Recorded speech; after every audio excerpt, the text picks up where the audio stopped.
What is legalism? Okay, so in the broadest sense, Mhm. all right, let's get a little Merriam-Webster definition Right. going on. All right, so the meaning of legalism Seems is, like we start with Merriam-Webster a lot now. we really do. Yeah. So I like to give, here's Yeah. a definition, Right. and then we'll move from there. Which is why I asked for it.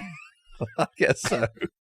So the meaning of legalism is strict, literal, or excessive conformity to the law or to a religious or moral code.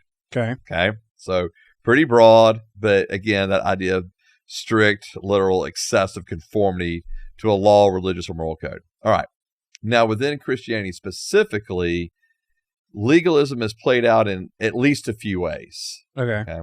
Now, there's no one word in the Bible which we can translate as legalism. So it's not like we can flip to scripture and go, here's what it says about legalism. All right.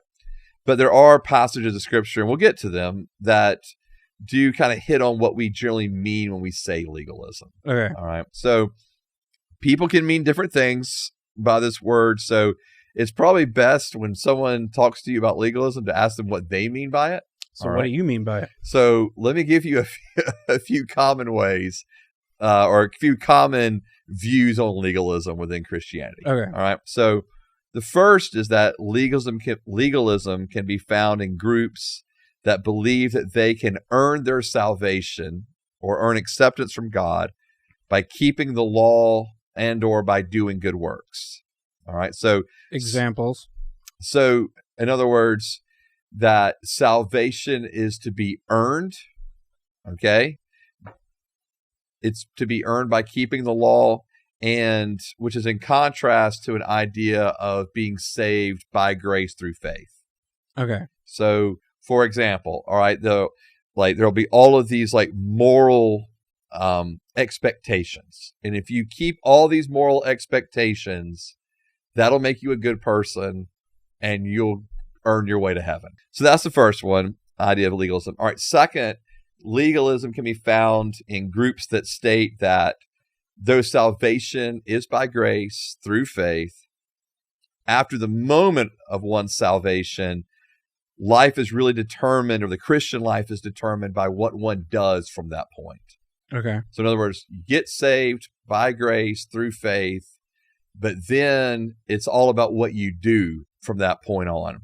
So in the idea of keeping the law or doing good works, and so there shifts to this emphasis on outward actions, Okay. and not as much about inward attitudes. All right.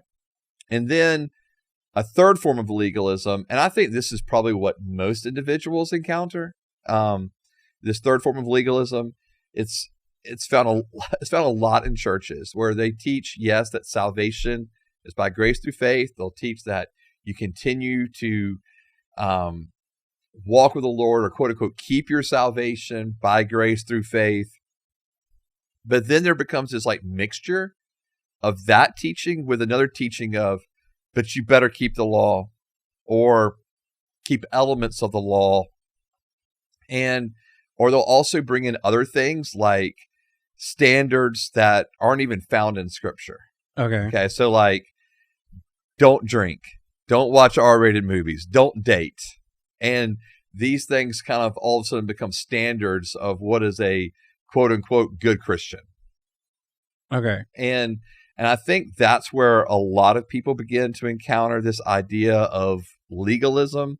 It's this kind of mixture, and it's hard because you're hearing from one side, like you hear at times this idea of, yeah, it's by grace through faith. Okay. But then there's this other side of, but you better do these things. And we'll get into, further down, we'll get into what it should look like. But those are kind of the basic understandings of legalism within the church.